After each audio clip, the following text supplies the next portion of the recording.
ఖమ్మం జిల్లా పల్లిపాడు నుండి ఏన్కూరు వెళ్లే రహదారి తీగల బంజర వద్ద పగిడేరు వాగు ఉధృతంగా ప్రవహిస్తోంది. దీంతో సుమారు 10 గ్రామాల రాకపోకలు బంద్ అయ్యాయి.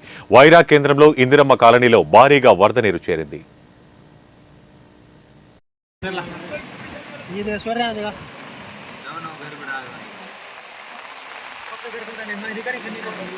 కొత్త ఇల్లు ప్రజలు చాలా ఇబ్బందిగా ఉన్నారు.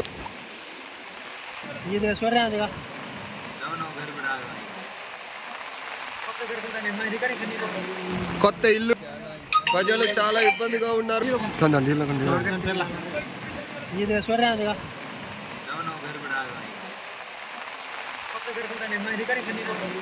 కొత్త ఇల్లు ప్రజలు చాలా ఇబ్బందిగా ఉన్నారు.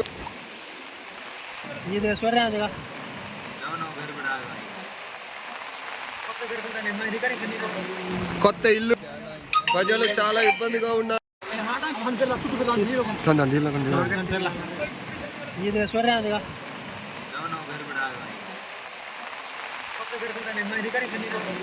కొత్త ఇల్లు ప్రజలు చాలా ఇబ్బందిగా ఉన్నారు.